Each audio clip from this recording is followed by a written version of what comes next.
Bom dia a todos. Gostaria, primeiramente, de cumprimentar a banca. Muito obrigado por ter aceitado o convite de participar do meu trabalho, da avaliação do meu trabalho. E também obrigado pela presença de todos que estão aqui e online no Teams. O tema do meu TCC é a análise da variação de operadores de mutação e algoritmos diferenciais evolutivos para o planejamento de caminhos de robôs multituristas. O orientador é o professor Dr. Diogo Sampaio César Souza, e esse foi um trabalho desenvolvido dentro do grupo de pesquisa Esbots. Bom, neste trabalho a gente passará pela introdução, contexto, definição do problema, objetivos, referencial teórico, vamos ver robôs multituristas, algoritmos diferenciais evolutivos, operadores de mutação, nos métodos acompanhados, problemas de otimização, resultados, conclusão e trabalhos futuros. Então, começando pela introdução. O planejamento de caminho consiste em planejar um caminho que possibilita o robô sair de sua posição inicial até a posição desejada, enquanto desvia de obstáculos durante o percurso. O futebol de robô é uma aplicação onde o tempo todo ocorre esse planejamento de caminho. A categoria Very Small Size Soccer é uma categoria de futebol de robôs, com robôs de dimensões reduzidas, e é uma aplicação da visão computacional no planejamento do caminho. Durante uma partida, tem duas câmeras que ficam posicionadas em cima do campo, uma câmera para cada time, e essa câmera fica responsável por captar as imagens durante a partida, e o computador processa as posições do robô e da bola. Os times são compostos por 3 ou 5 robôs cada.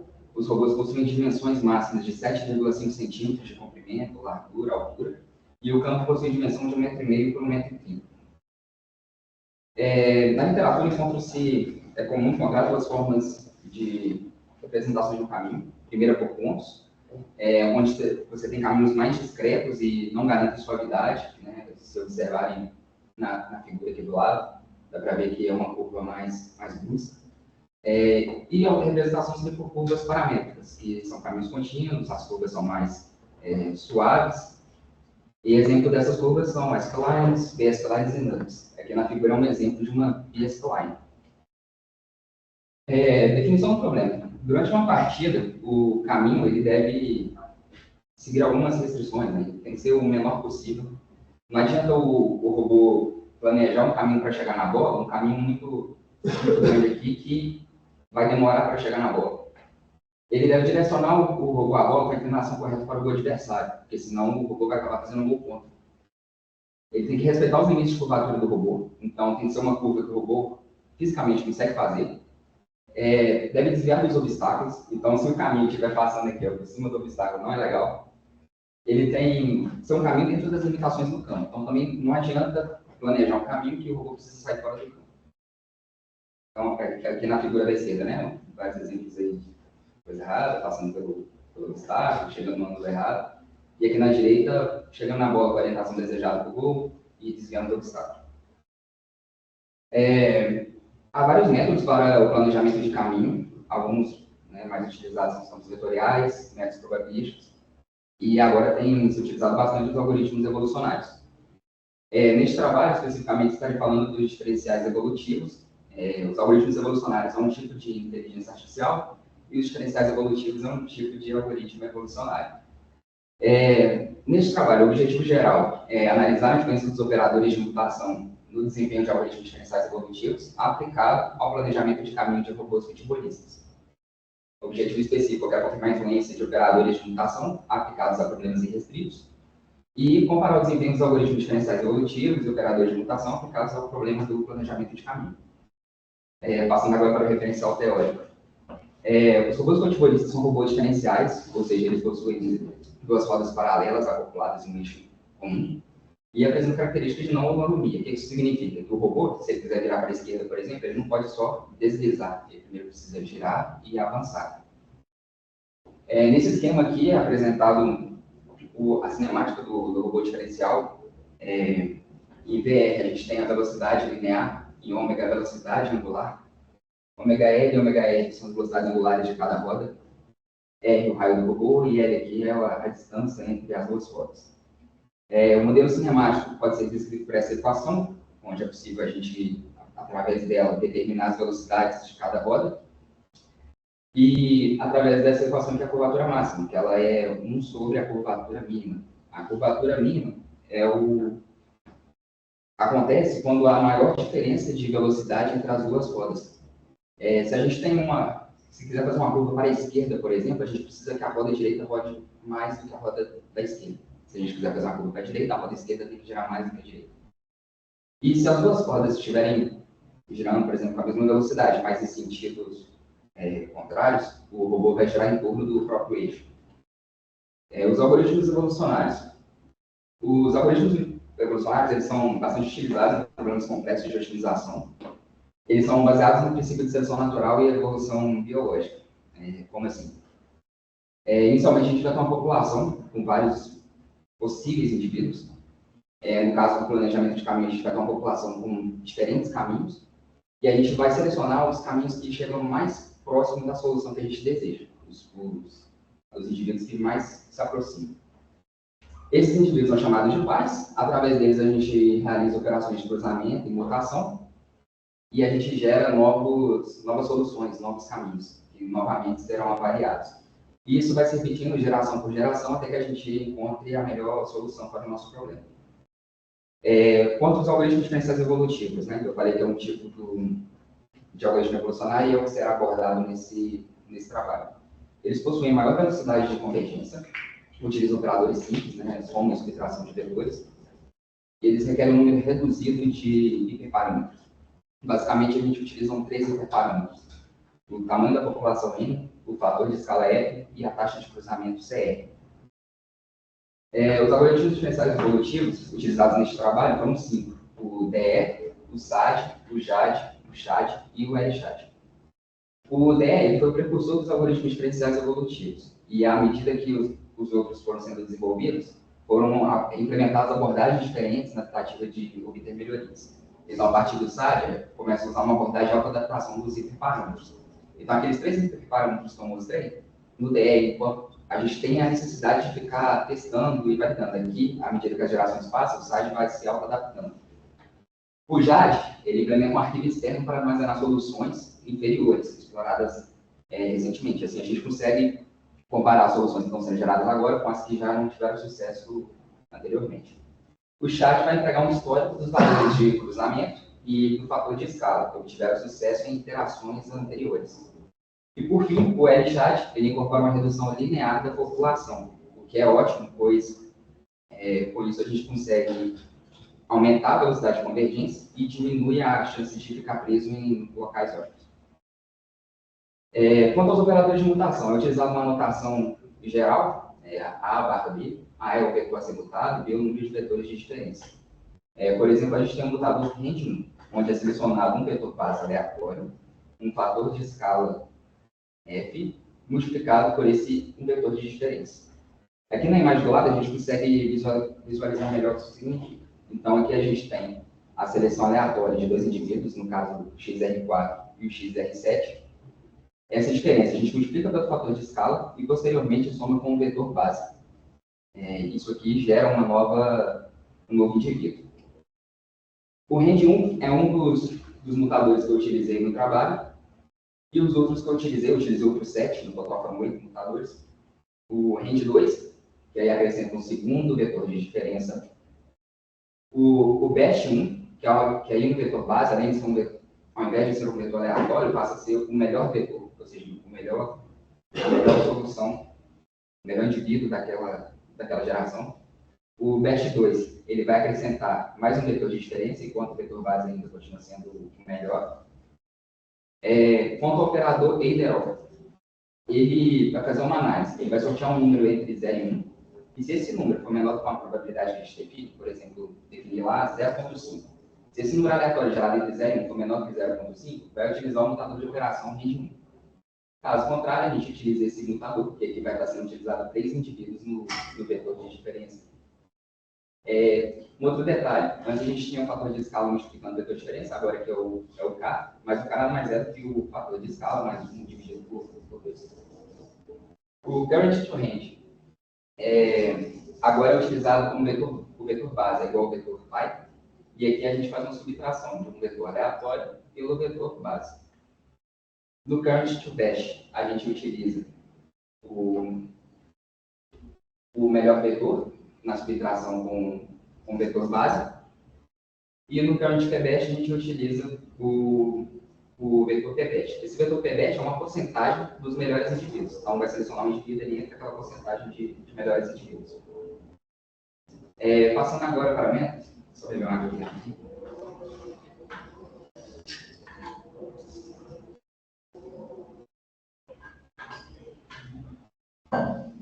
Bom, nos métodos, para representar um possível caminho, utilizando a curva NURBS, que foi utilizada durante o meu trabalho, é utilizada essa seguinte equação. Aqui eu quero destacar a PI. PI é um ponto de controle da curva NURBS e WI é um peso atribuído a cada um desses pontos de controle. Nessa figura aqui é possível visualizar melhor essa questão. A gente tem aqui 3 pontos iniciais e 3 pontos finais. Eu utilizei no meu trabalho uma curva com 8 pontos de controle. Então, esses 3 pontos iniciais, os 3 pontos iniciais são pontos fixos, eles são pontos colineares. Aqui nessa figura dá para ver em vermelho, esses 3x aqui são os pontos colineares iniciais, e aqui os pontos colineares finais. E utilizei 2 pontos de controle livres. Esses pontos de controle livres e os seus respectivos pesos são otimizados pelos algoritmos diferenciais evolutivos que eu implementei. Além disso, o meu algoritmo, além de otimizar esses parâmetros, ele também otimiza a distância entre esses pontos colineares. O problema de otimização. No problema de planejamento de dados, a gente tem que, com essas restrições, né, do futebol de robôs, ele pode ser reformulado como o seguinte problema de minimização. Aqui, o x asterisco é a solução ótima que minimiza uma função de custo. E a nossa função de custo, que é ser minimizada, é essa daqui. A gente tem uma função objetivo e 3 funções de restrições. A minha função de objetivo, ela é responsável aqui por determinar o caminho, o comprimento do caminho. A função de restrição H1, ela é responsável por penalizar caso exceda a curvatura máxima do robô. Então, se o caminho for uma curvatura do robô não precisa fazer, será penalizado. A função de restrição H2 é em caso de colisão com obstáculos. E a função H3, ela é responsável por permitir que o caminho esteja dentro das limitações do campo. Bom, trazendo aqui primeiramente os resultados quanto aos problemas irrestritos. Eu utilizei o conjunto de benchmark SEC 2013, ele é composto por 28 funções. E o interessante dele é que são funções com soluções já conhecidas, então a gente consegue avaliar nossos algoritmos e os operadores de mutação. Esse conjunto de benchmark ele é dividido em 3 tipos de funções unimodais, funções multimodais básicas e funções de composição. Cada grupo dessas funções aumenta o nível de complexidade. Para os problemas restritos, eu utilizei o algoritmo LChat com 3 operadores de mutação. Utilizei o RED1, o Current to Best 1 e o Current to PBEST 1. Tudo isso eu implementei em C++. Os testes foram realizados para dimensões igual a 2, igual a 10, igual a 30 e igual a 50. Realizei 30 execuções para cada problema, com a população inicial de 18 vezes a dimensão, e utilizando o número máximo de avaliações de 10.000. Bom, aqui nesse diagrama de caixa, a gente consegue visualizar a média, valores de fitness, para cada função. Então, aqui a gente tem as funções unimodais, as funções multimodais básicas, as funções de composição para a dimensão igual a 2. Em preto, é apresentado o RED1, em vermelho o Current Best 1 e azul o Current PBEST 1. Se vocês observarem que a dimensão igual a 2 aqui, nas funções unimodais, não teve muita variação, começando a ter uma variação ali a partir da função 14. Começando ali a partir da função 14. Entre os 20 valores de fitness, o RED1 ele obteve melhor resultado em 24. Para a dimensão igual a 10, a gente, comparando, a gente percebeu, por mais que tenha uma diferença em algumas funções, de modo geral não houve uma diferença significativa entre a maioria das funções. E para a dimensão igual a 30, a gente começa a ver que o Current PBEST 1 aqui em azul, ele começa a se destacar para a maioria das funções. Na função 13, é possível ver bem essa diferença aqui entre os resultados encontrados. Para para as 28 funções, a gente encontrou que o Current Pivot teve o melhor resultado em 22. Para a dimensão igual a 50, o Current Pivot também continua se sobressaindo, apresentando valores de média de fitness menor para cada função. E aqui encontrou o melhor resultado para 19 das 28 funções, 28 valores encontrados. E, de modo geral, independente das funções, analisamos somente as dimensões, o Current Pivot teve o melhor desempenho, principalmente aqui com problemas de maior complexidade. Agora, apresentando os resultados para vocês, utilizando mutadores como o LSHAT. Eu configurei 5 caminhos para teste, 5 cenários para teste. No primeiro cenário, a gente tem aqui um robô sem obstáculos, a ideia é que é só ver se ele chega na bola com a orientação desejada. No cenário 2, a ideia é avaliar se ele consegue desenvolver um caminho aqui mais comprido e chegando com a orientação desejada para a bola, quando desvia dos obstáculos. No cenário 3, a gente agora está cercado por obstáculos e a ideia é que você consegue encontrar um caminho mais curto passando por um caminho mais estreito, com uma passagem estreita. No cenário 4, eu configurei a posição do robô e da bola no mesmo lugar do cenário 2, porém agora usando uma situação de futebol de robôs com 5 robôs cada. No cenário 5, também utilizando 5 robôs cada, e aqui com orientações contrárias. A ideia também é que cada cenário vai aumentando o nível de dificuldade, a fim de verificar como os caminhos vão se comportando. Implementei em Python, usando a biblioteca NumPy, para facilitar com os algoritmos evolucionários. Usei uma população de 126 indivíduos e um limite máximo de 250 gerações. Foram realizadas 30 execuções para cada problema, o campus e a dimensão padrão, e os robôs eu usei uma dimensão de 10,6 centímetros de diâmetro. Utilizei uma dimensão um pouco maior da categoria BSS, mas para ter uma margem de segurança na hora do planejamento de caminho. Bom, nesse diagrama de caixinha também é possível ver para o LSHAT que, independente do mutador utilizado, cada caixinha dessa aqui é um mutador. Também não houve diferença para cada cenário. Então, aqui a gente tem no cenário 1, os valores são muito parecidos, no cenário 2 também, aqui no cenário 4, um pouquinho assim, destacando mais, mas ainda muito parecido. E aí, plotei os caminhos para poder visualizar como estão essas curvas. Aqui no cenário 1, cada figura é um mutador utilizado, e em vermelho é destacado o melhor caminho, e azul são os outros caminhos encontrados. No cenário 1 não houve muita diferença, e esse comportamento de todos chegando na bola indica uma convergência do algoritmo. No cenário 2, o mesmo se repete, até tem uns caminhos que mais fora, um outlier, mas a maioria segue o mesmo padrão. No cenário 3, começa a ficar mais interessante, porque naquela situação mais complexa, onde tem uma passagem estreita, a maioria dos caminhos resolveram buscar um caminho mais longo aqui, né? Não sendo o ideal. Os melhores caminhos, como vocês podem ver, passam por essa passagem mais estreita aqui, destacada em vermelho.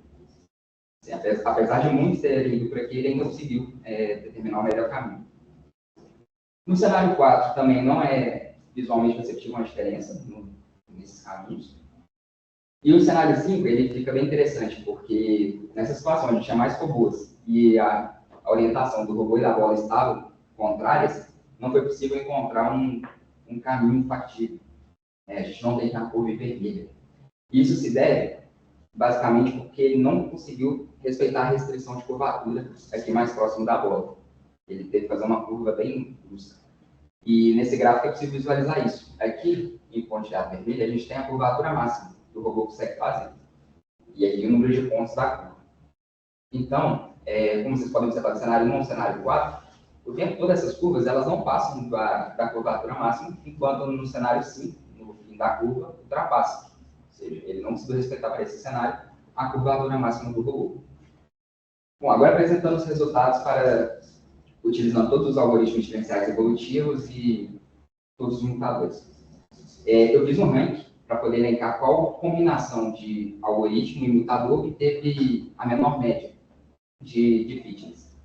Então, eu peguei as combinações para cada cenário, coloquei ele em ordem do menor fitness para o maior e comecei a pontuar. Então, o primeiro ele recebeu a nota 100, à medida que ia aumentando a média de fitness, eu ia reduzindo a pontuação, 99, 98, e depois somei as pontuações obtidas por cada combinação em cada cenário.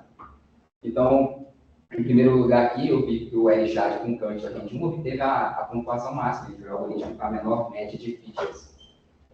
Dos 10 primeiros algoritmos imutadores, é legal ver como que o LChat ele vem se destacando, enquanto os 10 piores, o DE, com as menores pontuações. Aqui fiz uma tabela de factibilidade, então eu consigo visualizar qual a combinação que obteve mais soluções factíveis, que mais conseguiu cumprir com aquelas restrições. Então, para o DE, a combinação que teve maior factibilidade foi o BEST1. Para o SAD, o BEST1 também, 52,67%. Para o JAD, foi o mutador EIDEROG. E para o CHAD, o BEST2. E o LChat com o RANGE2, com 55,33% dos dois. E, novamente, botei as curvas. Primeiro para o cenário 1. Agora, aqui, cada curva representa um algoritmo. É possível ver para o cenário 1 ainda como todos conseguem chegar na bola. E aqui no cenário 2 começa a ficar mais interessante. Aqui em azul, o algoritmo CHAD, ele conseguiu encontrar um caminho melhor que os outros, um caminho mais curto, passando pelo centro do campo. Note que com os outros operadores de mutação, o CHAD vai seguir o mesmo comportamento que os outros. Porém, com o BEST2, ele consegue passar aqui pelo meio. Se olhar o valor fitness dele, é um valor bem menor que os outros. Assim, 1,27. E os outros na casa de 1,40. Para o cenário 3, também é possível ver como o algoritmo aqui em azul, né, o caminho gerado pelo algoritmo em azul, que é o DE, também sofre variações de acordo com o mutador utilizado. Então, para o cenário 3 aqui, utilizando o mutador EIDEROG e o mutador BEST2, o DE consegue fazer o caminho que a gente deseja, o caminho mais curto. Porém, para os outros cenários, para o mesmo cenário, só que com outros mutadores, ele vai buscando um caminho mais longo. Né? Aqui, por exemplo, é o que ele tem o pior caminho possível, o caminho mais longo, chegando lá quase no gol. Para o cenário 4. O cenário 4 ele é interessante também, apesar assim, de visualmente parecer que os caminhos todos estão conseguindo cumprir com as restrições e chegar na bola. Para o mutador RANGE2 e o BEST1, a gente vai ver que ele não conseguiu cumprir a restrição de curvatura próximo da bola. Se a gente analisar o fitness encontrado, o melhor fitness encontrado, está na casa de 1.360 aqui para o RANGE2 e para o BEST1, 692, bem alto. Para o cenário 5, utilizando só o LChat, a gente viu que não conseguiram encontrar um caminho factível. E o mesmo ocorreu para os outros algoritmos. Nenhum deles conseguiram encontrar um caminho factível para esse cenário. É interessante ver que o DL até faz um esforço maior, ele abre mais aqui para poder conseguir respeitar essa curvatura, mas não consegue. Quando a gente olha o fitness de cada um, todos eles possuem uma média bem elevada. Conclusão e trabalhos futuros. Os objetivos propostos eles foram realizados. Consegui confirmar a influência de operadores de mutação aplicados a problemas de otimização restritos. Foi através daqueles primeiros diagramas de caixa que eu mostrei. Teve os problemas restritos do benchmark aqui 2013. Eu consegui visualizar que para dimensões baixas, né, D igual a 2, o range 1 ele foi o melhor mutador. Para a dimensão 10 não teve diferenças significativas. E para dimensões maiores, que aumentam a complexidade, o caminho de PBS1 ele se sobressaiu. E consegui comparar também o desempenho dos algoritmos diferenciais evolutivos e os operadores de mutação aplicados ao problema de planejamento de caminho. Como a gente viu ali nos caminhos, alguns algoritmos eles são mais sensíveis a diferentes operadores de mutação. O DE, o JAD e o CHAD. O CHAD, como eu mostrei naquele caminho que ele passa pelo meio, ele consegue ter um resultado superior, utilizando um mutador BEST2 do que em relação aos outros mutadores. O melhor desempenho em geral foi o LChat com Current Range 1. como a gente viu na tabela, teve a melhor pontuação, menor média de fitness, independente do cenário. E a maior quantidade de soluções factíveis é o LChat com o REND2. O LChat com o REND2 é bem interessante, porque além dele ser a combinação com maior factibilidade, ele ficou em segundo naquela tabela. Então, além dele ser bom para encontrar soluções factíveis, ele também está bem pontuado com relação à média de fitness. Então, para o planejamento de caminho, caso deseje utilizar o LChat, eu recomendaria essas duas combinações de mutadores. Para trabalhos futuros, eu pretendo implementar num possível artigo que eu ainda pretendo escrever com esses resultados. Só um detalhe, os resultados obtidos do benchmark SEP1, eu consegui publicar num artigo, uns 3 meses atrás, eu acho, e também gostaria de publicar um outro artigo com esses novos resultados. Ou, quem sabe, no mestrado, algo do tipo. Pretendo implementar, então, análise estatística em trabalhos futuros, incorporar uma análise multi-objetiva, então, ele usava a função objetiva para o comprimento do caminho, penso em utilizar uma para minimização da curvatura, implementar e avaliar algoritmos que consideram restrições durante o processo de evolução e validar os caminhos gerados em ambientes reais. Então, fazer lá o robô, pegar esse caminho gerado, colocar nele, testar, ver se ele consegue executar. E aqui estão algumas das minhas principais referências que eu utilizei. Mas é isso, espero que tenham gostado. Muito obrigado a todos pela atenção.